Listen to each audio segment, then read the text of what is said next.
নমস্কার বন্ধুরা, আগামী পশ্চিমবঙ্গ পঞ্চায়েত পরীক্ষা 2026-এর জন্য আমাদের অলরেডি জিকে প্র্যাকটিস সেট 7টি কিন্তু আলোচনা হয়েছে, যেটা চ্যানেলে গেলে তোমরা দেখতে পাবে। এবং আজকের ক্লাসে আমরা আলোচনা করব 8 নম্বর প্র্যাকটিস সেট নিয়ে। প্রতিটি প্রশ্নের সাথে আমরা যেভাবে ডিটেলস কভার করে থাকি সেই রকম কিন্তু আজকের ক্লাসে একটু বেশি ডিটেলস রেখে দিয়েছি, কারণ তোমাদের একদিন অন্তর আজকে ক্লাসটি নেওয়া হচ্ছে তার জন্য। তো ডিটেলস তোমাদের কিন্তু কোনো রকমভাবে কমতি থাকবে না, এবং তোমরা সকলে কিন্তু টেলিগ্রামে যুক্ত হয়ে যাবে। টেলিগ্রামের লিঙ্ক ভিডিও ডিসক্রিপশন বক্সে পেয়ে যাবে। এছাড়া তোমরা যারা ইউটিউবে দেখছো তারা চ্যানেলটিকে সাবস্ক্রাইব করে রাখবে, এবং যারা ফেসবুকে দেখছো পেজটিকে ফলো করে রাখবে। এছাড়া এর আগের ক্লাসগুলো কিন্তু তোমরা চ্যানেলে বা পেজে গেলে কিন্তু দেখতে পাবে, ঠিক আছে? আর অবশ্যই তোমরা যদি ইউটিউবের যে সেকশন রয়েছে অল ইন্ডিয়া র্যাঙ্কার, সেখানে যদি যাও তাহলে কিন্তু তোমরা প্লেলিস্ট পেয়ে যাবে। সেই প্লেলিস্টে কিন্তু প্রপারভাবে সব সাজানো হয়েছে। তো অবশ্যই তোমরা সকলে অ্যাপটিও ডাউনলোড করে রাখবে, কারণ আমরা যে ক্লাসের পিডিএফটা তোমাদেরকে দিয়ে থাকি সেটা কিন্তু আমাদের all India rankers mobile app বা ওয়েবসাইটেও তোমরা কিন্তু পেয়ে যাবে। আমাদের ডিসক্রিপশন বক্সে সমস্ত লিঙ্ক দেওয়া থাকবে। তো চলো আমরা ক্লাসটি শুরু করি। আজকের ক্লাসের আমাদের প্রথম প্রশ্ন থাকছে, ভারতের অর্থনীতি কী ধরনের, কোন টাইপের অর্থনীতি রয়েছে আমাদের ভারতে? তো ভারতের যে অর্থনীতি সেটা কিন্তু মিশ্র অর্থনীতি। এবং এই মিশ্র অর্থনীতি মানে কোনটা আমরা বুঝবো। ভারতের যে অর্থনীতি সেটা মূলত তিনটে ক্ষেত্র রয়েছে। প্রাথমিক বা প্রাইমারি সেক্টরে আমরা দেখব কৃষি বা এগ্রিকালচার রয়েছে। এছাড়া মাধ্যমিক বা সেকেন্ডারি যে সেক্টর রয়েছে সেখানে কিন্তু ইন্ডাস্ট্রি বা শিল্প আমরা দেখতে পাবো। এবং তৃতীয় সেক্টর যেটা কিন্তু পরিষেবা বা সার্ভিসের সাথে সম্পর্কিত রয়েছে। তো এই ধরনের ক্ষেত্রগুলোর সাথে মানে আমাদের এই সমস্ত ক্ষেত্র রয়েছে আমাদের ভারতের অর্থনীতিতে, অর্থাৎ এটি একটি মিশ্র অর্থনীতি। এই যে অর্থনীতির জনক কাকে বলা হয়ে থাকে? অর্থনীতির জনক বলা হয়ে থাকে অ্যাডাম স্মিথকে। পরীক্ষায় অনেকবার আসে। এবং অর্থনীতিতে প্রথম ভারতীয় হিসাবে নোবেল পুরস্কার পেয়েছেন কে? অধ্যাপক অমর্ত্য সেন। তিনি কিন্তু অর্থনীতিতে প্রথম কিন্তু নোবেল পুরস্কার পেয়েছেন ভারতীয় হিসাবে। এবং পরীক্ষায় প্রশ্ন আসে যে এই যে প্রথম অর্থনীতিতে ভারতীয় হিসাবে প্রথম অর্থনীতিতে নোবেল পুরস্কার পাচ্ছেন অমর্ত্য সেন, কত সালে তিনি পেয়েছেন? সাল 1998 সালে তিনি কিন্তু ইকোনমিক্সে প্রথম নোবেল পুরস্কারটি পাচ্ছেন। পরবর্তী আমরা দেখব যে ভারতে প্রথম জাতীয় আয় বা ন্যাশনাল ইনকাম এর পরিমাপের চেষ্টা করেছিলেন কে? দাদাভাই নৌরোজি। পরীক্ষায় আসে ভারতের প্রথম জাতীয় আয়ের পরিমাপের চেষ্টা করেছিলেন দাদাভাই নৌরোজি। এবং আমরা জানি যে নীতি আয়োগ সম্পর্কে আমাদের দেখে রাখতে হবে, কারণ নীতি আয়োগ যেটা কিন্তু আগে ছিল পরিকল্পনা কমিশন বা প্ল্যানিং কমিশন, যেটাকে কিন্তু পরবর্তীকালে সাল 2015 সালের 1 জানুয়ারি এটাকে কিন্তু নীতি আয়োগে পরিণত করা হয়। এই যে প্ল্যানিং কমিশন ছিল সেটাকে পরিবর্তন করে। এই যে নীতি আয়োগ রয়েছে এর ফুল ফর্ম কী রয়েছে? এখান থেকে প্রশ্ন আসে নীতি আয়োগ সম্পর্কে। তো নীতি আয়োগের যে ফুল ফর্ম রয়েছে national institute for transforming India, এটি কিন্তু ফুল ফর্ম রয়েছে নীতি এর। এবং এটি কত সালে প্রতিষ্ঠিত হয়েছিল? আমরা দেখেছি যে 1 জানুয়ারি 2015 সালে এটি প্রতিষ্ঠিত হয়েছে। তো এটার যে হেডকোয়ার্টার সেটা কোথায় অবস্থান করছে? এর সদর দপ্তর বা হেডকোয়ার্টার অবস্থান করছে ভারতের নয়াদিল্লিতে। এবং এর চেয়ারম্যানের নাম কিন্তু পরীক্ষায় চলে আসে। নীতি আয়োগের একদম বর্তমান যে চেয়ারম্যান রয়েছেন তিনি কে রয়েছেন না, পদাধিকার বলে আমাদের পিএম অর্থাৎ প্রধানমন্ত্রী বর্তমানে শ্রী নরেন্দ্র মোদী, তিনিই কিন্তু এই নীতি আয়োগের চেয়ারম্যান পদে কিন্তু রয়েছেন। অবশ্যই ইম্পর্টেন্ট রয়েছে। তার সাথে আরও অন্যান্য পদ রয়েছে নীতি আয়োগের, যেমন ভাইস চেয়ারম্যান বর্তমানে কে রয়েছে নীতি আয়োগের? বর্তমানে নীতি আয়োগের ভাইস চেয়ারম্যান রয়েছেন বিশিষ্ট অর্থনীতিবিদ অশোক কুমার লাহিড়ী। এটা কিন্তু 2026 অনুসারে তোমাদের একদম আপডেটেড ডাটা দেওয়া হচ্ছে। এবং সিইও এটাও কিন্তু চেঞ্জেস হয়েছে। তো সিইও বর্তমানে নীতি আয়োগের রয়েছেন নিধি ছিব্বার বর্তমান সিইও রয়েছেন। আগে ছিলেন বিভিআর সুব্রমণিয়ম, কিন্তু বর্তমানে রয়েছেন নিধি ছিব্বার। তো এগুলো কিন্তু আমাদের এক্সামের জন্য অত্যন্ত গুরুত্বপূর্ণ প্রশ্ন। পরীক্ষায় কিন্তু এখান থেকে প্রশ্ন তোমাদের আসবেই। পরের প্রশ্ন রয়েছে, এসআই পদ্ধতিতে বলের একক কী? তো এসআই পদ্ধতিতে বলের একক হয়ে যাবে নিউটন। অপশান নাম্বার সি হয়ে যাবে আমাদের সঠিক উত্তর। নিউটন হচ্ছে এসআই পদ্ধতিতে, এবং সিজিএস পদ্ধতিতে এটাকে আমরা বলি কি ডাইন। অপশান নাম্বার ডিতে রয়েছে ডাইন, এটা হচ্ছে সিজিএস পদ্ধতিতে বলের একক। তো বলের এসআই একক নিউটন রয়েছে, সিজিএস পদ্ধতিতে এটাকে ডাইন বলা হচ্ছে। এবং 1 নিউটন পরীক্ষায় আসে, 1 নিউটন ইকুয়াল টু কত ডাইন হয়? 10⁵ ডাইন হয়ে থাকে। 1 নিউটন ইকুয়াল টু, পরীক্ষায় কিন্তু এখান থেকে ডাইরেক্ট প্রশ্ন হয়। এবং এই যে বল রয়েছে বলের যে মাত্রা সেটাকে বলা হয়ে থাকে কি mlt-2। mlt-2 হচ্ছে বলের মাত্রা। এছাড়া নিউটনের যে দ্বিতীয় গতিসূত্র রয়েছে সেখান থেকে কিন্তু আমরা বলের যে ধারণা বা বলের যে পরিমাপ সেটা কিন্তু আমরা পেয়ে যাই। এবং বলের যে রাসায়নিক যে সমীকরণটা রয়েছে সেটা হচ্ছে F = ma, ঠিক আছে, m × a। তো এখান থেকে কিন্তু পরীক্ষায় প্রশ্ন আসে যে বলের ধারণা পাওয়া যায় নিউটনের কোন গতিসূত্র থেকে? নিউটনের দ্বিতীয় গতিসূত্র থেকে। বলের প্রথম গতিসূত্র থেকে জাড্য এবং তৃতীয় গতিসূত্র থেকে ক্রিয়া এবং তার প্রতিক্রিয়া সম্পর্কে আমরা কিন্তু জানতে পারি। চলো পরবর্তী যে প্রশ্ন রয়েছে, ভারতের পঞ্চায়েতি রাজ ব্যবস্থা কোন স্তরের? তো আমরা জানি আমাদের ভারতের যে পঞ্চায়েতি রাজ ব্যবস্থা রয়েছে সেটা কিন্তু ত্রিস্তরীয় রয়েছে। ত্রিস্তরীয় অর্থাৎ তিনটে স্তর রয়েছে।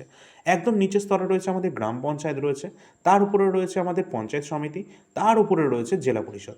এই তিনটে স্তর বিশিষ্টই হচ্ছে আমাদের ভারতের পঞ্চায়েতি রাজ সিস্টেম। এবং এটি ভারতের সংবিধানের কত নম্বর অনুচ্ছেদে রয়েছে? 243 নম্বর অনুচ্ছেদে কিন্তু এটি রয়েছে পঞ্চায়েতি রাজ সম্পর্কে। আর এই পঞ্চায়েতি রাজ ব্যবস্থা 1959 সালে প্রথম কিন্তু চালু করা হচ্ছে রাজস্থানের নাগৌর ডিস্ট্রিক্টে। রাজস্থানে এটা কিন্তু প্রথম চালু করা হয়েছে আনুষ্ঠানিকভাবে সম্পূর্ণ ভারতের মধ্যে। এবং পঞ্চায়েতি রাজ দিবস হিসাবে কিন্তু আমরা পালন করে থাকি প্রতি বছর 24শে এপ্রিল। 24শে এপ্রিল তারিখটিকে কিন্তু আমরা পঞ্চায়েতি রাজ দিবস হিসাবে সেলিব্রেট করে থাকি। কিন্তু পঞ্চায়েতি রাজ সিস্টেম থেকে তোমাদের অনেক প্রশ্ন হবে, যেহেতু তোমরা গ্রাম পঞ্চায়েতের এক্সাম দেবে, তার জন্য কিন্তু এখান থেকে তোমাদের পুরো জিনিসটা দেখে রাখতে হবে। এই পঞ্চায়েতি রাজ সিস্টেমটা আমাদের কোন তফসিল বা কোন শিডিউলে রয়েছে আমাদের সংবিধানের? তো পঞ্চায়েতি রাজ ব্যবস্থা এটি কিন্তু 11 শিডিউল অর্থাৎ একাদশ যে তফসিল রয়েছে তার কিন্তু অন্তর্ভুক্ত রয়েছে ভারতীয় সংবিধানের। তো অবশ্যই কিন্তু গুরুত্বপূর্ণ রয়েছে। এবং এটি কিন্তু 1992 সালের 73তম সংবিধান সংশোধনের মাধ্যমে ভারতের সংবিধানে এটিকে যুক্ত করা হয়েছিল। এবং 1992 সালে এটি 73 নম্বর সংবিধান সংশোধন করা হয়েছিল, কিন্তু এটা কার্যকর করা হয়েছিল 1993 সাল থেকে। 1993 সাল থেকে এটি কিন্তু ফোর্সে আসে। পরবর্তী আমরা দেখে নেব যে এই যে ব্যবস্থার অধীনে রয়েছে পঞ্চায়েতি রাজ, এর হাতে টোটাল 29টি বিষয় রয়েছে। পরীক্ষায় আসে যে পঞ্চায়েতি রাজ ব্যবস্থার মধ্যে কতগুলি বিষয় ন্যস্ত রয়েছে? না 29টি টোটাল বিষয় রয়েছে এই পঞ্চায়েতি রাজ সিস্টেমের আন্ডারে। এবং এটি সংবিধানে কত নম্বর পার্ট বা অংশের অন্তর্ভুক্ত রয়েছে? এটি পার্ট নাম্বার 9-এর অংশ হিসাবে আলোচিত হয়েছে। এরপর আমরা দেখব যে পৌরসভা থেকেও তোমাদের দেখে রাখতে হবে। এই যে পৌরসভা সংক্রান্ত যে বিধানগুলি রয়েছে এটি কিন্তু আমাদের সংবিধানের 12 শিডিউল অর্থাৎ 12 নম্বর তপশিলে কিন্তু এগুলো বর্ণিত রয়েছে। ঠিক আছে। আর এই যে যদি বলা হয় পৌরসভা সম্পর্কে, 1992 সালেরই আর একটা সংবিধান সংশোধন করা হয়েছিল। 73তম হচ্ছে আমাদের পঞ্চায়েতের সাথে সম্পর্কিত এবং 74তম হচ্ছে ভারতীয় সংবিধানের পৌরসভার সাথে সম্পর্কিত। 1993 সালের জুন থেকে এটাও কিন্তু কার্যকর হয়েছে। এছাড়া যদি বলা হয় যে পৌরসভার আন্ডারে কতগুলো বিষয় রয়েছে, না টোটাল 18টি এমন বিষয় রয়েছে যেগুলো পৌরসভার ক্ষমতা এবং দায়িত্বের অধীনে পড়ছে। আর পৌরসভা এটি কত নম্বর পার্টের অংশ হচ্ছে? এটি কিন্তু 9-এর আন্ডারে পড়ছে ভারতীয় সংবিধানে। 9 নম্বরে আমরা দেখেছি পঞ্চায়েত এবং 9-এতে পড়ছে হচ্ছে পৌরসভা। তো পুরো জিনিসটা তোমাদের ক্লিয়ার করে দিলাম। এখান থেকে প্রশ্ন তোমাদের 100% কনফার্ম পরীক্ষায় আসবেই আসবে। আর এটা কিন্তু কোনো রকম স্কিপ করতে পারবে না। পুরো জিনিসটা কিন্তু তোমরা সকলে ভালো করে দেখবে, পরীক্ষায় এখান থেকে প্রশ্ন হবেই। ঠিক আছে। ভালো লাগলে সকলে লাইক করে দেবে এবং শেয়ার করে দেবে যাদের সত্যি প্রয়োজন রয়েছে। ঠিক আছে। চলো পরের প্রশ্ন রয়েছে, পর্যায় সারণীর জনক কে রয়েছেন? তো পর্যায় সারণীর জনক রয়েছেন কে? মেন্ডেলিভ। মেন্ডেলিভের যে পর্যায় সারণী রয়েছে আমরা মেন্ডেলিভের পর্যায় সারণী হিসাবে এটাকে চিনি বেশিরভাগ। তো এই সম্পর্কিত আমরা দেখে নেব যে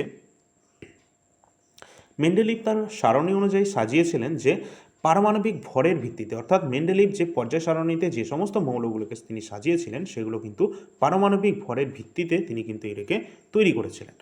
এখানে কিন্তু মৌলগুলির যে পারমাণবিক ওজন রয়েছে সেগুলো অনুসারে ক্রমবর্ধমান অনুসারে তিনি কিন্তু এগুলোকে সাজিয়েছেন।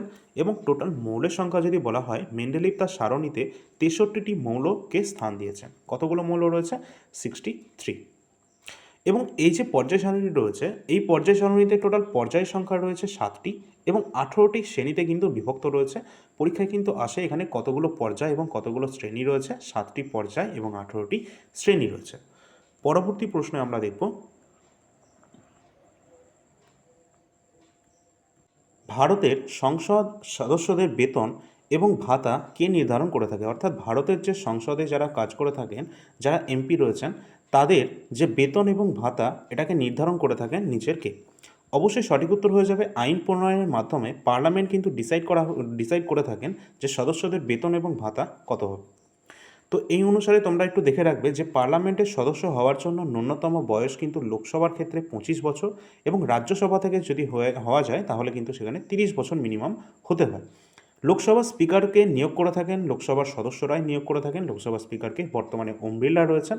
এবং যৌথ অধিবেশন অর্থাৎ সংবিধানের আমাদের যদি লোকসভা এবং রাজ্যসভার যৌথ অধিবেশন আহ্বান করতে হয়, সেটা কিন্তু করতে পারেন একমাত্র ভারতের প্রেসিডেন্ট। কিন্তু যখন এই লোকসভা এবং রাজ্যসভাকে যৌথভাবে অধিবেশন করানো হয়, তখন কিন্তু সেখানকার সভাপতিত্ব কে করে থাকেন? লোকসভার যিনি স্পিকার রয়েছেন তিনিই কিন্তু এখানে সভাপতিত্ব করেন। ঠিক আছে, তো এখানে কিন্তু এই প্রশ্নগুলো পরীক্ষায় অনেক বেশিবার আমরা দেখেছি। এছাড়া সংসদীয় ব্যবস্থা এটি গৃহীত হয়েছে আমাদের ব্রিটেনের সংবিধান থেকে, অর্থাৎ সংসদীয় যে ব্যবস্থা রয়েছে, পার্লামেন্টারি যে ব্যবস্থা, এটিকে কিন্তু আমরা ব্রিটেনের সংবিধান থেকে নিয়েছি। পরের প্রশ্ন রয়েছে, দেখো পরবর্তী প্রশ্নে আসার আগে তোমাদের একটু গুরুত্বপূর্ণ ইনফরমেশন দিয়ে রাখি। আমাদের যে অল ইন্ডিয়া র্যাঙ্কার্স মোবাইল অ্যাপটি রয়েছে, এটা সকলে ডাউনলোড করবে। কেন করবে?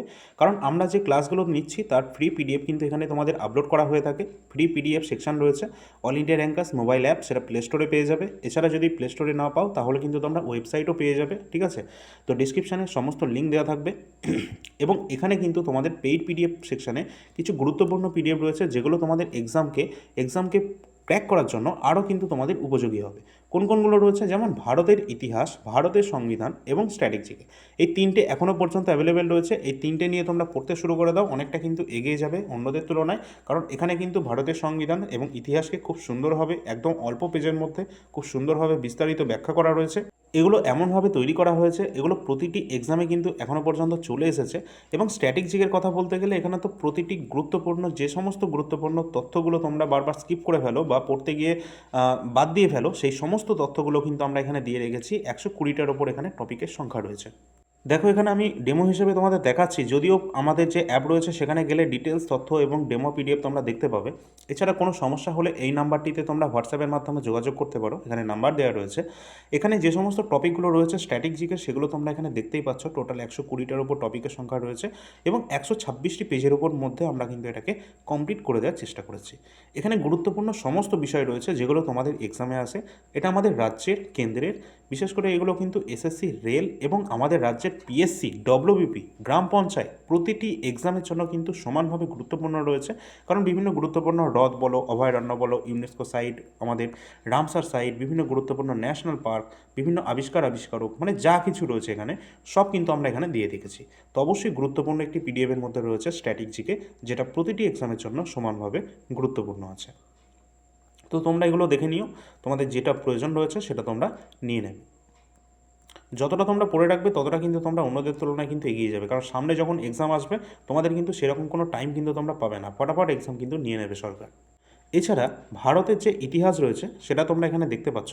এই ভারতের ইতিহাস কিন্তু গুরুত্বপূর্ণ যা যা রয়েছে এখানে, প্রাচীন, মধ্য, আধুনিক ভারতের ইতিহাস সব কিছু কিন্তু এখানে 80টা পেজের মধ্যে আমরা কভার করে দিয়েছি। একদম প্রাচীন থেকে শুরু করে আধুনিক ভারত পর্যন্ত কভার করেছি এবং শেষের দিকে আমরা কিছু প্রশ্ন উত্তর নিয়েছি যেগুলো ওয়ান লাইনের ফরম্যাটে দেওয়া রয়েছে। এগুলো তোমাদের রিভিশনের জন্য বেস্ট হবে। শেষের দিকে যদি আমরা চলে আসি একদম পিডিএফের, তো এখানে কিন্তু আমরা দেখতে পাবো আধুনিক ভারত তো রয়েছে, তার সাথে এই যে গুরুত্বপূর্ণ কিছু ওয়ান লাইনার প্রশ্ন উত্তর, যেগুলো এক্সামের জন্য আমাদের যেগুলো এক্সামে এসেছে সেগুলোই কিন্তু এখানে দেওয়া হয়েছে। তো সেগুলো তোমরা এগুলো দেখে নিতে পারবে। আর দেখো ভারতের সংবিধান এমন একটা টপিক যেটা কিন্তু অত্যন্ত গুরুত্বপূর্ণ এবং অনেকের কাছে এটা নতুনও হতে পারে। তো যাই হোক, আমরা কিন্তু এটাকে খুব সুন্দরভাবে সহজ ভাষায় কিন্তু একদম প্রথম থেকে শেষ পর্যন্ত গুরুত্বপূর্ণ ধারা, ফান্ডামেন্টাল রাইট, মৌলিক কর্তব্য থেকে শুরু করে একদম ইতিহাসের ঐতিহাসিক যে ব্যাকগ্রাউন্ড সেখান থেকে শুরু করে একদম টোটালটাই কভার করে দিয়েছি। এমনকি এখনও পর্যন্ত যে সমস্ত অ্যামেন্ডমেন্টগুলো হয়েছে সংবিধানের সেগুলো পর্যন্ত দিয়ে দিয়েছি। শুধু তাই নয়, একদম যদি আমরা শেষের দিকে চলে আসি সেখানে কিন্তু আমরা দেখব প্রশ্ন উত্তর সেখানে কিন্তু আমরা রেখে দিয়েছি। ঠিক আছে, কীরকম প্রশ্ন উত্তর তোমাদের দেখিয়ে দিই। দেখো প্রশ্ন রয়েছে, তার নিচে উত্তর রয়েছে এবং তার সাথে আমরা অতিরিক্ত তথ্য প্রোভাইড করেছি, যেমনটা আমরা প্রতিটি ক্লাসে তোমাদেরকে করে থাকি। তো প্রতিটি প্রশ্নের সাথে অতিরিক্ত তথ্য, যেটা কিন্তু আরও বেশি তোমাদেরকে এক্সামের জন্য, তোমাদের কিন্তু এটা রিভিশনের জন্য বেস্ট হয়ে যাবে এটা। তো এই যে মোটামুটি 81টা পেজের মধ্যে কভার করে দিয়েছি যা দেওয়া রয়েছে ভারতের সংবিধান, টোটালটা কমপ্লিট করে ফেললে তোমাদের আর কোনো সমস্যা হবে না এই টপিক থেকে। তো যাদের প্রয়োজন রয়েছে অবশ্যই সেটা তোমরা all India rankers mobile app থেকে নিয়ে নিতে পারবে। ঠিক আছে, কোনো সমস্যা হলে নাম্বার দেওয়া রয়েছে। তো চলো আমরা পরবর্তী প্রশ্নে ফিরে আসি। আর যাদের এই অ্যাডের থেকে সমস্যা হচ্ছে তারা কিন্তু তোমরা স্কিপ করতে পারো। ঠিক আছে, চলো পরবর্তী প্রশ্ন রয়েছে, শব্দের বেগ সবচেয়ে বেশি হয় কোন মাধ্যমে?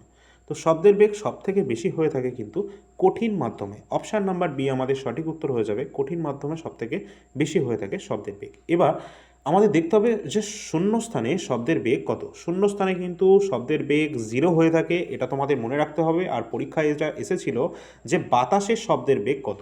তো বাতাসের শব্দের বেগ হচ্ছে আমাদের 332 মিটার প্রতি সেকেন্ডে কিন্তু বাতাসে শব্দের বেগ রয়েছে। পরবর্তী দেখব যে শব্দের তীব্রতা বা যে ইন্টেন্সিটি রয়েছে সেটাকে মাপার জন্য যে যন্ত্র রয়েছে সেটা হচ্ছে অডিওমিটার। অডিওমিটারের মাধ্যমে কিন্তু শব্দের তীব্রতা বা প্রাবল্য এটাকে পরিমাপ করা যায়, এবং শব্দের তীব্রতা পরিমাপ করা হয় কোন এককে, পরীক্ষায় অনেকবার আসে। তো ডেসিবেল এককে কিন্তু এই যে শব্দের তীব্রতা রয়েছে, ইন্টেন্সিটি রয়েছে, তার মাত্রা সেটাকে কিন্তু পরিমাপ করা হয়ে থাকে। তো এই যে শব্দ রয়েছে এটি কিন্তু এক ধরনের অনুদৈর্ঘ্য তরঙ্গ। তো এটাও কিন্তু পরীক্ষায় আসে, তার জন্য তোমাদের এখানে আমি দিয়ে দিয়েছি শব্দ হলো এক প্রকারের অনুদৈর্ঘ্য তরঙ্গ। পরবর্তী আমরা দেখব যে তাপমাত্রা বাড়ালে শব্দের গতিবেগ কিন্তু বৃদ্ধি পায়, ইনক্রিজ হয়, এবং আমাদের যে সুস্থ মানুষের কান যেটা রয়েছে সাধারণত 20 থেকে 20,000 হার্জের যে কম্পাঙ্কের ফ্রিকোয়েন্সির শব্দ শুনতে সক্ষম রয়েছে একজন সাধারণ মানুষ। তো অবশ্যই পরীক্ষায় আসে একদম সাধারণ মানুষের পক্ষে কত হার্জের শব্দ সব থেকে শোনা যায় বা এটা শ্রুতিগোচর। তো অবশ্যই 20 থেকে 20,000 হার্জের মধ্যে। এবং যদি বলা হয় যে এর থেকে কম যে কম্পাঙ্ক রয়েছে সেই শব্দকে কিন্তু বলা হয়ে থাকে ইনফ্রাসনিক। ইনফ্রাসনিক শব্দ হচ্ছে যেটা 20 হার্জের কম যদি হয়ে যায় সেটা হচ্ছে ইনফ্রাসনিক, এবং যদি এর থেকে বেশি কম্পাঙ্কের সৃষ্টি হয় সেটাকে আমরা বলবো আলট্রাসনিক। যদিও আমরা ইনফ্রাসনিক আলট্রাসনিক কোনোটাই শুনতে পাই না, আমরা শুধুমাত্র 20 থেকে 20,000 হার্জের মধ্যে শুনতে পাই। কিন্তু এই যে আলট্রাসনিক শব্দ রয়েছে এটাকে কিন্তু বেশ কিছু প্রাণী রয়েছে তারা কিন্তু আগে থেকে এটা অনুভব করতে পারে, বুঝতে পারে। যেমন বাদুড় রয়েছে, কুকুর রয়েছে, ডলফিন রয়েছে, এরা কিন্তু আলট্রাসনিক শব্দকে কিন্তু খুব ভালোভাবে এটা কিন্তু এটাকে প্রত্যক্ষ করতে পারে। ঠিক আছে, তো গুরুত্বপূর্ণ, অবশ্যই দেখে রাখবে যা যা প্রশ্ন উত্তর তোমাদের এখানে দেখানো হচ্ছে। পরবর্তী প্রশ্ন রয়েছে ভারতে নাবার্ড এটা কিসের সাথে যুক্ত রয়েছে। তো নাবার্ড সম্পর্কে আমরা দেখেছি যে নাবার্ড হচ্ছে একটি ব্যাংক যার প্রধান কাজ হচ্ছে গ্রামীণ উন্নয়ন। গ্রামীণ এবং কৃষি উন্নয়নের উপর সবথেকে বেশি গুরুত্ব আরোপ করে থাকে হচ্ছে এই নাবার্ড। এই নাবার্ড যার ফুল ফর্মই রয়েছে national bank for agriculture and rural development, অর্থাৎ কৃষি এবং গ্রামীণ উন্নয়ন, এটাই হচ্ছে এর প্রধান লক্ষ্য নাবার্ডের। নাবার্ড কবে প্রতিষ্ঠিত হয়েছিল না 1982 সালে এটি প্রতিষ্ঠিত হয়েছিল, এবং মুম্বাইতে এর হেডকোয়ার্টার রয়েছে। আমরা দেখে নেব যে এই যে নাবার্ড এটিকে কিন্তু শিবরামন কমিটির সুপারিশের ভিত্তিতে এটাকে তৈরি করা হয়েছিল, প্রতিষ্ঠিত হয়েছিল, এবং গ্রামীণ উন্নয়নের জন্য সর্বোচ্চ যে ব্যাংক রয়েছে সেটাই হচ্ছে এই নাবার্ড ব্যাংক। এবং national bank for agriculture and rural development এর ফুল ফর্ম রয়েছে, যেটি প্রতিষ্ঠিত হয়েছিল 12ই জুলাই সাল 1982 সালে। অবশ্যই আমাদের মনে রাখতে হবে প্রতিষ্ঠিত কত সালে হয়েছিল এবং এর হেডকোয়ার্টার কোথায় রয়েছে। তো মুম্বাইতে রয়েছে এর প্রধান যে কার্যালয়, সেটি মুম্বাই মহারাষ্ট্রে অবস্থান করছে। আর যদি এর প্রধান যে উদ্দেশ্য সেটা তোমাদের যেমনটা বললাম যে এটি মূলত গ্রামীণ এলাকার কৃষি, ক্ষুদ্র শিল্প, কুটির শিল্প এবং অন্যান্য গ্রামীণ অর্থনৈতিক যে কর্মকাণ্ড তাদের উন্নয়নের জন্য ঋণ প্রদান এবং তদারকি করার লক্ষ্যেই গঠন করা হয়েছিল এই শীর্ষস্থানীয় যে উন্নয়নকারী ব্যাংক, যেটি হচ্ছে নাবার্ড। অর্থাৎ এক কথায় বলতে গেলে গ্রামের যে সমস্ত ওভারঅল যে উন্নয়ন ডেভেলপমেন্ট সেটারই কিন্তু প্রাথমিক যে উদ্দেশ্য রয়েছে এই নাবার্ডে। ঠিক আছে, তার জন্য বিভিন্ন যে লোনগুলো প্রদান করা বা বিভিন্ন দিক থেকে অর্থনৈতিক সাহায্য করা, এটাই হচ্ছে এর মূল উদ্দেশ্য। পরবর্তী প্রশ্ন রয়েছে একটি বিল ভারতের পার্লামেন্টে আইনে পরিণত হয় কখন। যেমন তোমরা দেখবে আমাদের রাজ্যে কিন্তু এখন 33% রিজার্ভেশন এটা মহিলাদের এটাকে দেয়া হচ্ছে, কিন্তু এটাকে কিন্তু এখনও পর্যন্ত আইনে কিন্তু পরিণত হয়নি। এটাকে কিন্তু বিধানসভায় পেশ করা হবে, তারপর একটা সিস্টেমের মাধ্যমে এটা আইনে পরিণত হবে। তো কোনো বিল ভারতের পার্লামেন্টে আইনে পরিণত হয় কখন? তো কখন হয়? যখন রাষ্ট্রপতি বিলে স্বাক্ষর করে থাকেন তখনই কিন্তু কোনো একটা বিল সেটাকে আইনত প্রাধান্য পায়। তো অবশ্যই অপশান নাম্বার এ আমাদের সঠিক উত্তর হবে। এই বিষয়টা আমরা একটু ভালো করে দেখব যে বিল যখন আইনে পরিণত হওয়ার পর সেটিকে বলা হয়ে থাকে কি অ্যাক্ট, তখন আর সেটা বিল থাকে না, সেটা তখন আইনে পরিণত হয়, সেটাকে অ্যাক্ট বলা হচ্ছে। এবং অর্থ বিল শুধুমাত্র লোকসভায় উপস্থাপন করা হয়ে থাকে। পরীক্ষায় অনেকবার প্রশ্ন এসেছে মানি বিল কোন সভায় এটাকে উপস্থাপন করা হয়? শুধুমাত্র লোকসভায় উপস্থাপন করা হয়। এবং কোনো বিল মানি বিল কিনা বা অর্থ বিল কিনা সেটাকে ভেরিফাই করবেন কে না, লোকসভার যে স্পিকার রয়েছেন তিনিই কিন্তু সেটাকে ভেরিফাই করবেন। এবং রাষ্ট্রপতির যে ভেটো ক্ষমতা রয়েছে সেটা কিন্তু 111 নম্বর অনুচ্ছেদে রয়েছে, অবশ্যই ইম্পর্টেন্ট রয়েছে, পরীক্ষায় আসে। এবং বিল অনুমোদনের জন্য রাষ্ট্রপতির স্বাক্ষর কিন্তু বাধ্যতামূলক। রাষ্ট্রপতির স্বাক্ষরের ছাড়া কোনো বিল সেটাকে কিন্তু আইনত পরিণত করা যাবে না। আমরা দেখতে পাবো যে ধারা নাম্বার বিভিন্ন রাষ্ট্রপতি সম্পর্কিত ধারাগুলো এবার আমরা একটু দেখে নেব। যেমন ধারা নাম্বার 52 রয়েছে, যেখানে বলা হয়েছে ভারতে একজন রাষ্ট্রপতি থাকবেন, আর্টিকেল নাম্বার 52-তে বর্ণিত রয়েছে। এছাড়া আর্টিকেল নাম্বার 53-তে রয়েছে রাষ্ট্রপতি সংঘের কার্যনির্বাহী প্রধান এবং সমস্ত নির্বাহী ক্ষমতা তার হাতে ন্যস্ত থাকবে, 53 নম্বর ধারায় রয়েছে। 54 নম্বর আর্টিকেলে রয়েছে রাষ্ট্রপতি নির্বাচন পদ্ধতি অর্থাৎ নির্বাচন মণ্ডলীর মাধ্যমে রাষ্ট্রপতির যে নির্বাচন পদ্ধতি রয়েছে সেটা 54 নম্বর আর্টিকেলে রয়েছে। এবং 55 নম্বর আর্টিকেলে কিন্তু রাষ্ট্রপতি নির্বাচনের যে পদ্ধতি, যেখানে একক হস্তান্তরযোগ্য ভোটের মাধ্যমে সেখানে কিন্তু হয়ে থাকে, সিঙ্গেল ট্রান্সফারেবল ভোটের মাধ্যমে কিন্তু নিয়োগ করা হয়ে থাকে রাষ্ট্রপতি নির্বাচনের যে পদ্ধতি, সেটা 55 নম্বর আর্টিকেলে বর্ণিত রয়েছে। এছাড়া আর্টিকেল নাম্বার 56-এ রয়েছে রাষ্ট্রপতির কার্যকালের মেয়াদ, অর্থাৎ 5 বছর কিন্তু রয়েছে রাষ্ট্রপতির কার্যকালের মেয়াদ, সেটা আমরা 56 নম্বর আর্টিকেল থেকে জানতে পারবো। এছাড়া 58 নম্বর যে আর্টিকেল রয়েছে সেখানে রাষ্ট্রপতির পদপ্রার্থীদের যে যোগ্যতা সম্পর্কে বিশেষভাবে সেখানে কিন্তু দেওয়া রয়েছে। এছাড়া পরবর্তী আর্টিকেল রয়েছে আর্টিকেল নাম্বার 60, যেখানে রাষ্ট্রপতির শপথ বা প্রতিজ্ঞা সম্পর্কিত তথ্য দেওয়া রয়েছে। আর্টিকেল নাম্বার 60-এই কিন্তু শপথ দেওয়া রয়েছে। এবং আর্টিকেল 61 আরও বেশি গুরুত্বপূর্ণ, সেখানে কিন্তু রাষ্ট্রপতি অপসারণের পদ্ধতি বা ইমপিচমেন্টের কথা বলা হয়েছে, যদিও এখনও পর্যন্ত কোনো রাষ্ট্রপতিকে ইমপিচমেন্টের মাধ্যমে সরানো হয়নি। আর্টিকেল নম্বর 52 অত্যন্ত গুরুত্বপূর্ণ আর্টিকেল, যেখানে রাষ্ট্রপতি ক্ষমা প্রদর্শনের ক্ষমতা রয়েছে, যেখানে কিন্তু তিনি একজন ব্যক্তির যে মৃত্যুদণ্ড সেটাকে কিন্তু তিনি রদ করে দিতে পারেন, বা বিভিন্ন যে মৃত্যুদণ্ড বা অন্যান্য যে জিনিস রয়েছে তার যে ক্ষমা করার যে ব্যবস্থা, দেখা গেল কারোর মৃত্যুদণ্ড দেওয়া হয়েছে সেটাকে কমিয়ে তিনি যাবজ্জীবন কারাদণ্ড করে দিলেন, এই ধরনের সেই ক্ষমা হ্রাসের যে ক্ষমতা সেটাও কিন্তু তার হাতে রয়েছে। আর্টিকেল নাম্বার 72 সেই পাওয়ার কিন্তু রাষ্ট্রপতিকে দিয়েছে। পরবর্তী আর্টিকেল রয়েছে আর্টিকেল নাম্বার 74, সেখানে কিন্তু বলা হয়েছে রাষ্ট্রপতি কাজকর্মে পরামর্শের জন্য প্রধানমন্ত্রী এবং একটি মন্ত্রী পরিষদ থাকবে, অর্থাৎ রাষ্ট্রপতিকে কাজকর্মে পরামর্শ দেওয়ার জন্য কিন্তু প্রধানমন্ত্রী সহ তার একটি মন্ত্রী পরিষদ থাকবে। পরবর্তী প্রশ্ন রয়েছে, পরবর্তী ধারা রয়েছে 75 নম্বর, যেখানে প্রধানমন্ত্রী এবং অন্যান্য যে মন্ত্রী রয়েছে তাদেরকে কিন্তু নিয়োগ করার কথা বলা হয়েছে। আর্টিকেল নাম্বার 85-এ বলা হয়েছে সংসদের অধিবেশনের আহ্বান স্থগিত এবং লোকসভা ভেঙে দেওয়ার ক্ষমতা, যেখানে 85 নম্বরে কিন্তু দেওয়া রয়েছে, এবং এটি কিন্তু রাষ্ট্রপতি পারেন যে লোকসভা ভেঙে দিতে, কার পরামর্শে? প্রধানমন্ত্রীর পরামর্শে। এটাও কিন্তু পরীক্ষায় অলরেডি চলে এসেছে। পরবর্তী রয়েছে ধারা নম্বর 123, সংসদের অধিবেশন চলাকালীন অধ্যাদেশ বা অর্ডিন্যান্স জারি করার ক্ষমতা রয়েছে, পরীক্ষায় বহুবার এসেছে যে রাষ্ট্রপতি কত নম্বর আর্টিকেলের মাধ্যমে অধ্যাদেশ বা অর্ডিন্যান্স জারি করতে পারেন? 123 নম্বর আর্টিকেলের মাধ্যমে। পরবর্তী রয়েছে ধারা নম্বর 143, যেখানে জনস্বার্থ সম্পর্কিত কোনো আইনি বিষয়ে সুপ্রিম কোর্টের পরামর্শ নেওয়ার ক্ষমতা দেওয়া রয়েছে 143 নম্বর আর্টিকেলে। পরবর্তী আমরা দেখব সবথেকে বেশি গুরুত্বপূর্ণ, অনেকবার পরীক্ষায় আসা প্রশ্ন, সেটা হচ্ছে আর্টিকেল নাম্বার 352, যেখানে জাতীয় জরুরি অবস্থা ঘোষণার অর্থাৎ ন্যাশনাল এমার্জেন্সি ঘোষণা করার যে ক্ষমতা সেটা কিন্তু রাষ্ট্রপতির হাতে রয়েছে। 352 নম্বর আর্টিকেলের মাধ্যমে রাষ্ট্রপতি এখনও পর্যন্ত কিন্তু 3বার এটাকে কার্যকর করেছেন। কোন কোন সালে? 1962 সাল ভারত চীন যুদ্ধের সময় তিনি কিন্তু যে ন্যাশনাল এমার্জেন্সি সেটা কিন্তু ঘোষণা করেছিলেন। এছাড়া 1971 সালে ভারত পাকিস্তান যুদ্ধের সময় কিন্তু হয়েছিল 352 নম্বর আর্টিকেলের ব্যবহার, যেখানে বাংলাদেশের মুক্তিযুদ্ধের প্রাক্কালে কিন্তু এটি হয়েছিল। এছাড়া সাল নাম্বার যেটা রয়েছে 1975 সালে আভ্যন্তরীণ অস্থিরতার কারণে, অর্থাৎ ইন্টারনাল যে ডিস্টারবেন্স রয়েছে তার কারণে কিন্তু তৎকালীন প্রধানমন্ত্রী ইন্দিরা গান্ধীর পরামর্শে কিন্তু এই জাতীয় জরুরি অবস্থা জারি করা হয়েছিল সাল 1975 সালে। এই 3বার কিন্তু ন্যাশনাল এমার্জেন্সি ঘোষণা করা হয়েছে। এবার আমরা পরবর্তী দেখব যে 356 নম্বর আর্টিকেলে কী রয়েছে, যে রাজ্যগুলিতে রাষ্ট্রপতি শাসন প্রেসিডেন্টস রুলস, এটা কিন্তু আমরা জারি করতে দেখা যেতে পারে 356 নম্বর আর্টিকেলের মাধ্যমে, এবং এই আর্টিকেলের প্রয়োগ কিন্তু বহুবার হয়েছে, ঠিক আছে। আর 360 নম্বর আর্টিকেল যেটা রয়েছে সেটা আর্থিক জরুরি অবস্থার সাথে সম্পর্কিত রয়েছে, ফাইন্যান্সিয়াল এমার্জেন্সির, যেটা কিন্তু এখনও পর্যন্ত ভারতে লাগু করা হয়নি। আশা করি এটা কখনো কাজে লাগবে না। চলো পরবর্তী আমাদের যে প্রশ্ন রয়েছে, আধুনিক পর্যায় সারণীর ভিত্তি কী রয়েছে? তো আধুনিক যে পর্যায় সারণীর যে ভিত্তি সেটা হচ্ছে মৌলের যে পারমাণবিক সংখ্যা বা প্রোটন সংখ্যা বা পরমাণু ক্রমাঙ্ক, তার ভিত্তিতেই কিন্তু পর্যায় সারণী সেটা কিন্তু রয়েছে।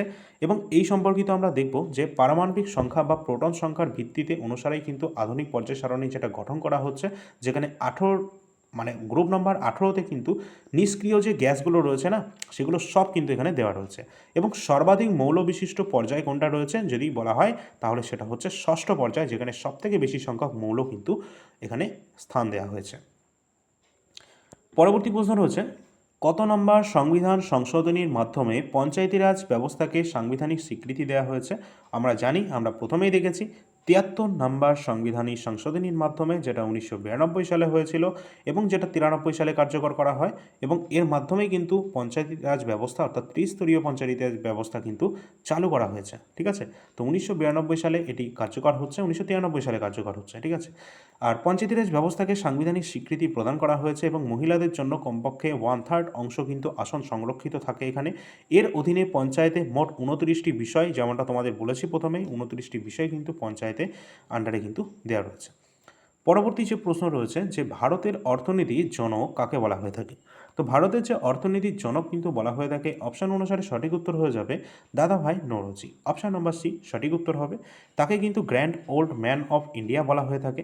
ঠিক আছে, তো এখানে আমরা দিয়েও দিয়েছি, তো grand old man of India বলা হয়ে থাকে দাদাভাই নওরোজিকে, এবং তার বিখ্যাত বই রয়েছে poverty and unbritish rule in India. পরীক্ষায় কিন্তু অনেকবার এটা চলে এসেছে। তিনি কিন্তু প্রথম ভারতের জাতীয় আয় পরিমাপের চেষ্টা করেছেন, অবশ্যই কিন্তু ইম্পর্টেন্ট, এবং তিনি কিন্তু জাতীয় কংগ্রেস, ইন্ডিয়ান ন্যাশনাল কংগ্রেসের সভাপতি ছিলেন 3বার। কোন কোন সাল? 1986 সাল, 1886 সাল, 1893 এবং 1906 সাল। এই 3টে সাল কিন্তু তিনি জাতীয় কংগ্রেসের সভাপতিত্ব করেছেন। ঠিক আছে, তো অবশ্যই ইম্পর্টেন্ট রয়েছে আমাদের এক্সাম পয়েন্ট অফ ভিউ থেকে। যা যা তথ্য তোমাদের দিচ্ছি সবগুলো কিন্তু এক্সামের জন্য ইম্পর্টেন্ট, কোনো কিছু তোমরা কিন্তু মিস করবে না, শেষ পর্যন্ত সকলে দেখবে।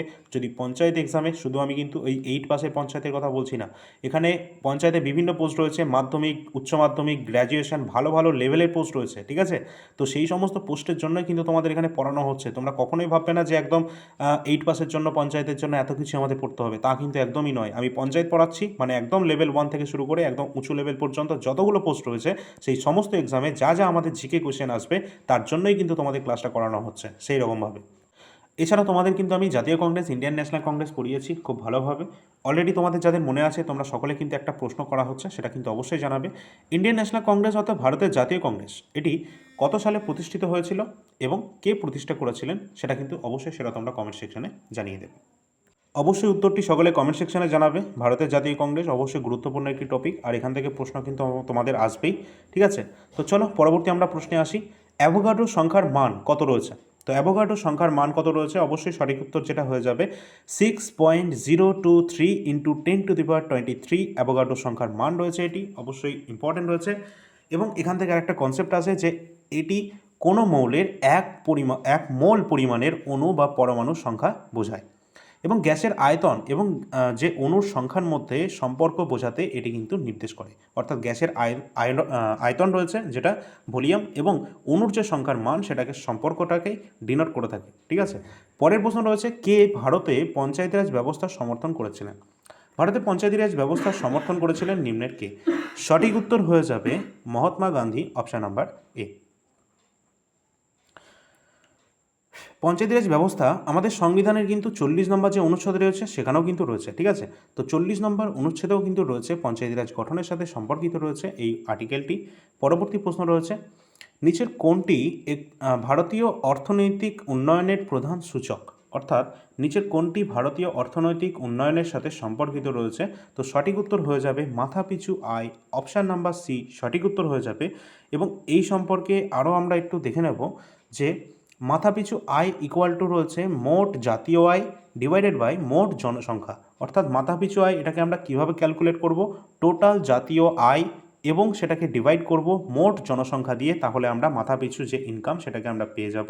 এবং হিউম্যান ডেভেলপমেন্ট ইন্ডেক্স তৈরিতেও এই মাথাপিছু আয় অন্যতম গুরুত্বপূর্ণ ভূমিকা পালন করে, এবং এটা কিন্তু মাথায় রাখা হয় এই হিউম্যান ডেভেলপমেন্ট ইন্ডেক্স যখন প্রকাশ করা হয়ে থাকে।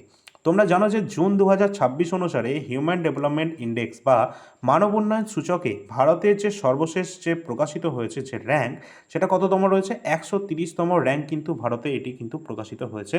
এবং এই যে মানদণ্ড রয়েছে, এই যে লিস্ট বা এই যে তোমাদের ইন্ডেক্স, সেটাকে প্রকাশ করার জন্য সেখানে কি কি রয়েছে?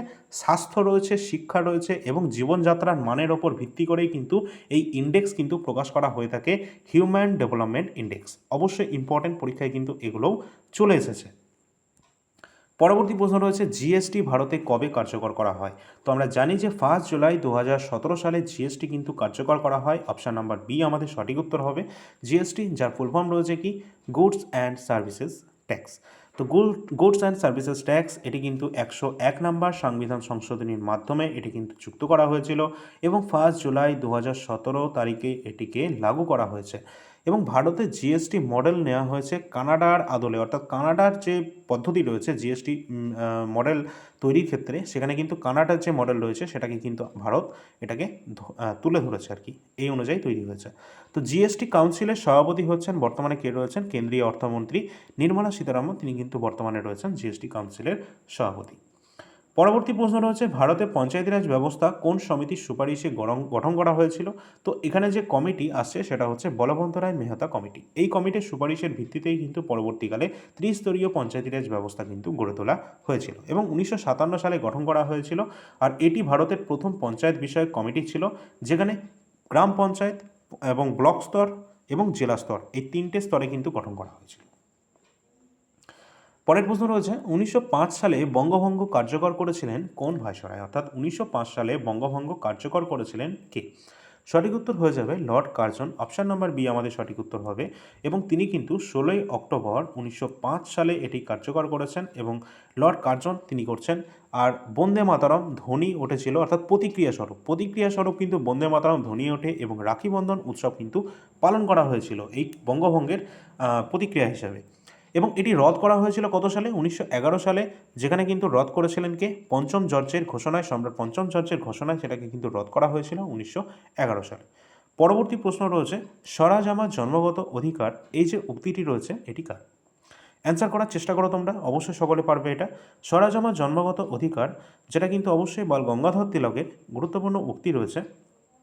এবং এই গঙ্গাধর তিলকের কিন্তু তার কয়েকটা পত্রিকা রয়েছে, যেমন মারাঠা ইংরেজি ভাষায় রচিত মারাঠা পত্রিকা এবং কেশরী পত্রিকা যেটা মারাঠা ভাষায় রয়েছে, সেগুলো কিন্তু পত্রিকা তিনি চালিয়েছিলেন এবং তার বিখ্যাত স্লোগান ছিল স্বরাজ আমার জন্মগত অধিকার। তিনি চরমপন্থী দলেরই নেতা ছিলেন এবং 1916 সালে হোম রুল লীগ কিন্তু প্রতিষ্ঠা করেছিলেন। অবশ্যই ইম্পর্টেন্ট রয়েছে, মনে রাখতে হবে এগুলো। কিন্তু তোমাদের যা যা তথ্য দিচ্ছি অবশ্যই কিন্তু মনে রাখতে হবে, একবার করে দেখলে হবে না, তোমাদের কিন্তু অবশ্যই নোট ডাউন করে রাখতে পারো। তাছাড়া তোমাদের আমি তো পিডিএফ দিয়েই দিচ্ছি, all India rankers mobile app সকলে ডাউনলোড করে রাখবে, সেখানে ফ্রি পিডিএফ সেকশানে কিন্তু ক্লাসের পিডিএফ তোমরা পেয়ে যাবে, ঠিক আছে? চলো পরবর্তী, অবশ্যই কিন্তু তোমরা পেজটিকে ফলো করে রাখবে যারা ক্লাস দেখছো এবং অবশ্যই সকলে সাবস্ক্রাইব করে রাখবে এই ইউটিউব চ্যানেলটিকে এবং ফেসবুক পেজটিকে। চলো পরবর্তী আমাদের প্রশ্ন রয়েছে মহাত্মা গান্ধী কোন আন্দোলনের সময় করেঙ্গে ইয়ে মরেঙ্গে এই যে স্লোগানটি সেটি কিন্তু দিয়েছিলেন? তো অবশ্যই আমাদের সঠিক উত্তর হয়ে যাবে কোন সময় দিয়েছিলেন? ভারত ছাড়ো আন্দোলনের সময়। ভারত ছাড়ো আন্দোলন 1942 সালে হয়েছিল, 1942-এর 8ই আগস্ট। তো সেই সময় কিন্তু এই বিখ্যাত উক্তিটি তিনি করেছেন। তার যে স্লোগান ছিল সেটা কিন্তু ডু অর ডাই করেঙ্গে ইয়ে মরেঙ্গে ছিল এবং এটি ভারতের স্বাধীনতার জন্য বড় মাপের কিন্তু আন্দোলন ছিল, অর্থাৎ শেষ বড় মাপের আন্দোলন স্বাধীনতার জন্য এটি কিন্তু ছিল আমাদের ভারত ছাড়ো আন্দোলন, কুইট ইন্ডিয়া মুভমেন্ট। পরবর্তী প্রশ্ন রয়েছে ভারতের জাতীয় কংগ্রেসের প্রথম সভাপতি কে ছিলেন? অবশ্যই কিন্তু সঠিক উত্তর হয়ে যাবে উমেশচন্দ্র বন্দ্যোপাধ্যায়, তিনি কিন্তু ভারতের জাতীয় কংগ্রেসের প্রথম সভাপতি ছিলেন, যেখানে 1885 সালে ভারতের জাতীয় কংগ্রেস কিন্তু প্রতিষ্ঠিত হয়েছিল এবং প্রথম অধিবেশন কিন্তু সেই সময়ই হয়েছিল। 72 জন প্রতিনিধি সেখানে কিন্তু উপস্থিত ছিলেন এবং হয়েছিল কোথায়? বোম্বাইয়ের গোকুলদাস তেজপাল সংস্কৃত কলেজে এটি কিন্তু হয়েছিল। এবং যদি বলা হয় এই জাতীয় কংগ্রেসের প্রতিষ্ঠাতা কে ছিলেন, না অ্যালান অক্টোভিয়ান হিউম কিন্তু ছিলেন জাতীয় কংগ্রেসের প্রতিষ্ঠাতা। সুতরাং তোমাদের যে প্রশ্নটি করা হয়েছে সেটা হয়তো অ্যান্সার তোমরা এখানে পেয়েই গিয়েছো এবং তোমাদের জন্য আরেকটি আমি অন্য প্রশ্ন করছি, সেটা হচ্ছে ভারতের জাতীয় কংগ্রেস যখন প্রতিষ্ঠিত হয়েছিল 1885 সালে, সেই সময় ভারতের গভর্নর জেনারেল কে ছিলেন? অবশ্যই অত্যন্ত গুরুত্বপূর্ণ প্রশ্ন কিন্তু এটি। ভারতের সেই সময় গভর্নর জেনারেল কে ছিলেন? অ্যান্সারটি কমেন্ট সেকশনে সকলে কিন্তু জানিয়ে দেবে ইন্ডিয়ান ন্যাশনাল কংগ্রেস যখন প্রতিষ্ঠিত হয়। তো অবশ্যই তোমাদের কেমন লাগলো ক্লাসটি সেটা জানাতে ভুলবে না। ধন্যবাদ সকলকে ক্লাসটি শেষ পর্যন্ত দেখার জন্য এবং আশা করছি তোমাদের এই ক্লাসের বা এই সিরিজটি অনেক মাত্রায় কিন্তু হেল্প করবে যাদের কোনো রকম ব্যাচ নেওয়ার সামর্থ্য নেই। এটা কিন্তু আমি অলরেডি ফ্রি ব্যাচ চালিয়েছি ইউটিউবের মাধ্যমে, যেটা কিন্তু তোমাদের সকলের জন্য, ঠিক আছে? এছাড়া তোমরা যারা ফেসবুকে ক্লাসটি দেখছো অবশ্যই তোমরা সকলে একটু ভালো করে লাইক এবং শেয়ারটা করে দেবে, ঠিক আছে? তো তোমাদের বলে রাখি, যারা ফেসবুকে দেখছো তাদের জন্য সমস্যা হচ্ছে এই ক্লাসগুলো একটু মানে চারিদিকে ছড়িয়ে ছিটিয়ে রয়েছে, কোনো একটা প্রপার ফরম্যাট অনুযায়ী সাজানো নেই। আমি কিন্তু অলরেডি আমাদের যে all India rankers YouTube channel রয়েছে সেখানে কিন্তু আমি সুন্দরভাবে প্লেলিস্ট করে দিয়েছি, জিকের জন্য আলাদা, ম্যাথের জন্য আলাদা। অবশ্যই তোমরা গ্রাম পঞ্চায়েতের জন্য যারা প্রস্তুতি নিচ্ছ তাদের জন্য বেস্ট প্লেলিস্ট কিন্তু এটাই হতে যাচ্ছে। তোমাদের সকলকে বলবো একবার ইউটিউবে এসে এই প্লেলিস্টটা সেভ করে রাখো এবং এই প্লেলিস্ট অনুযায়ী তোমরা কিন্তু ক্লাস করতে থাকো, কারণ এখানে পরপর সমস্ত ক্লাসগুলো আমি সাজিয়ে দিয়েছি। যেটা তোমাদের প্রয়োজন পড়বে সেটাই কিন্তু এখানে আমি অ্যাড করে দেবো এই প্লেলিস্টে। অবশ্য ফেসবুকেও তোমরা ক্লাস পেয়ে যাবে, সেই নিয়েও সমস্যা নেই, কিন্তু তোমাদের পেজের মধ্যে গিয়ে একটু খুঁজতে হবে যে ক্লাস 1 2 3 পরপর সিকোয়েন্স অনুসারে, কারণ মাঝখানে আমি কিন্তু তোমাদের কারেন্ট অ্যাফেয়ার্সও কন্টেন্ট দিয়ে থাকি। ঠিক আছে, বিভিন্ন কন্টেন্ট কিন্তু তোমাদের দেওয়া হয় বিভিন্ন এক্সামের জন্য। তো অবশ্যই টেলিগ্রামে সকলে যুক্ত হয়ে যাবে, টেলিগ্রামে সমস্ত গুরুত্বপূর্ণ আপডেটগুলো তো তোমরা পেয়ে যাচ্ছ। এছাড়া অবশ্যই অ্যাপটি সকলে ডাউনলোড করে রাখবে, কারণ সেখানে ফ্রি ক্লাসের যে পিডিএফ সেটা পেয়ে যাবে। এছাড়া কিন্তু এখানে যে সমস্ত পিডিএফ দেখতে পাচ্ছ তার মধ্যে ইতিহাস, সংবিধান এবং স্ট্যাটিক জিকে তোমরা এইগুলো নিয়ে এখন পড়তে শুরু করে দাও। এবং তোমাদের পঞ্চায়েত স্পেশালি যখন নোটস তোমাদের যখন একদম প্রপারভাবে সিলেবাস টোটাল কিছু চলে আসবে, তারপর কিন্তু আমরা এমনভাবে তোমাদেরকে পিডিএফ শেয়ার করব যেখান থেকে প্রশ্ন আসতে বাধ্য। ঠিক আছে, একটা প্রশ্নের নাম্বারও কিন্তু তোমাদের এদিক ওদিক হবে না। জিকে সেকশনের কথা আমি বলছি, কোনো টেনশন নেই। ঠিক আছে, তো যা করানো হবে সব কিন্তু এখান থেকে আসবে, শুধু জিকে নয়, ম্যাথ কিন্তু যা করানো হবে ম্যাথও কিন্তু সেম এখান থেকে সব চলে আসবে, কোনো টেনশন নেই। শুধুমাত্র একটু ওয়েট করতে হবে, টোটাল সিলেবাসটা আমরা পেয়ে যাব, তারপর কিন্তু আমরা তোমাদেরকে নোট প্রোভাইড করব। এখন তোমরা ক্লাস দেখতে থাকো এবং পঞ্চায়েতের জন্য যেমনটা বললাম তোমাদের জিকে থাকবে, ম্যাথ আমি করেই দিচ্ছি, এবং তার সাথে বাকি থাকলো বাংলা এবং ইংরেজি। বাংলা এবং ইংরেজি নিয়ে তোমাদের কোনো টেনশন নেই, এরও কিন্তু পিডিএফ আমরা শেয়ার করে দেবো। যা যা তোমাদের পিডিএফে দেওয়া হবে সেখান থেকেই তোমাদের কিন্তু সব কিছু সাজেশন হিসেবে চলে আসবে। ঠিক আছে, কোনো টেনশন নেই, শুধুমাত্র তোমরা এখন ক্লাসটা করতে থাকো ফ্রিতে, যেটা করানো হচ্ছে এই চ্যানেলের মাধ্যমে। ঠিক আছে, তো ধন্যবাদ সকলকে, পরবর্তী ক্লাসে দেখা হচ্ছে সকলের সাথে।